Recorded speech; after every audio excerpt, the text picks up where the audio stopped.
What's up, guys? I'm TJ. I'm a fourth year product design student at the University of Oregon, and today I'm going to be teaching you portfolio tips. So, as designers, it's imperative that our products look good after we finish them. The best way to do that is in your portfolio. There's a few tips and make sure yours is airtight. So, first things first, keep it clean. Simple presentations are easy to read and less stressful to view, and use your negative space to your advantage. Next, align everything. So, you won't know it until you see it. But use your grids and alignment tools to snap everything in place to make sure everything's crisp and clean. Third, one font will do for now. So don't get carried away showing off your favorite typefaces.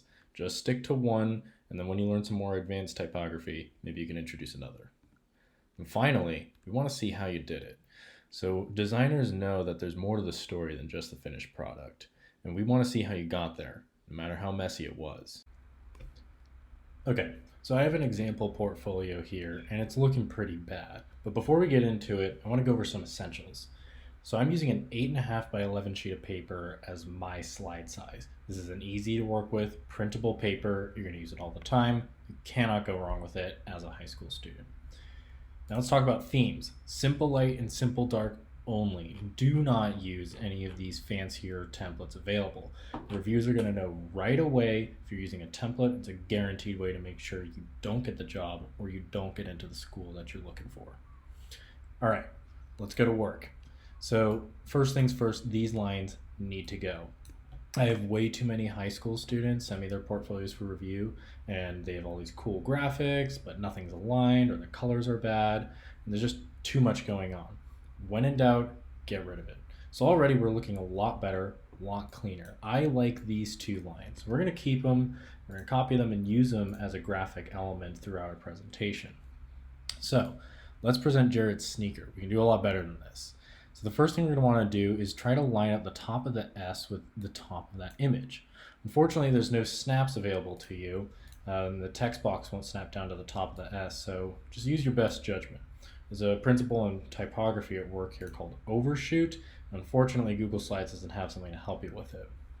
So just use your best judgment and align everything up as you can. Okay, this looks pretty good. We got the bottom aligned here. We're bringing in our lines now. Let's get them centered over this text box. They look a little long. It's okay, we can dial them back, hold shift to make sure it scales back in a straight line.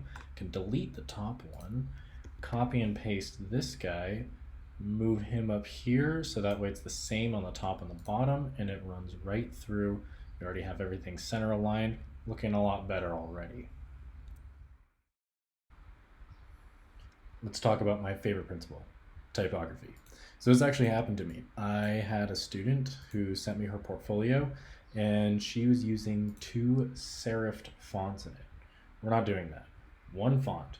I'm using Fira Sans, and I like it because it's a little bit different than the Helveticas and the Arials out there. And this thinner version is really nice and clean. So you want your name nice and big. Below that, portfolio, but for who? Lastly, what are you applying for? Is it product design, industrial design? Let us know what we're getting into. All right, Times New Roman, bold, underline. Good God, help me now. We're not doing that. This is not an essay. All right, Georgia, it is a good font, however, not a portfolio.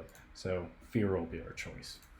Now we have 48-point font titles, 18-point body text. This is great text hierarchy, and it looks a lot more professional already. Lastly, let's talk about process and conclusion. So, as designers, we know there's more to the story than just your final product. We want to see it. So all you have to do is just show us some pictures if you got them. You don't even need text to supplement it. We know what's going on. And lastly, a thank you for your consideration page is always a good idea. I like to have 3 points of contact, my phone number, email, and website, Instagram, LinkedIn, your choice.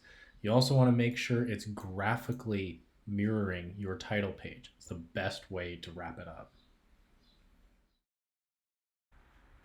So as a bonus, I wanted to show some more advanced tricks for presenting your work. Here I took our same sneaker and I knocked up the image size, which is always a good idea. And I put a box behind everything that's the same sage color as the background, which gives us a nice full bleed immersive feel. I move the text down below and our lines now run horizontally, which is still the same, but it breaks up the layout as before.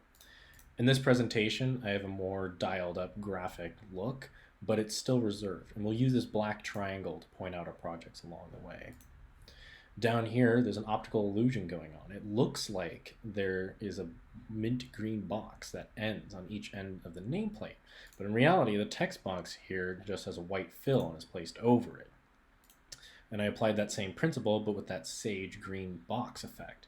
And so it still has that clean, professional look, full bleed experience, and looks amazing. Thank you all so much for joining. This has been Potent Portfolios. Again, my name is TJ. If you have any comments, questions, or concerns, definitely let me know. I'd be more than happy to respond. Thanks again, and as always, go Ducks.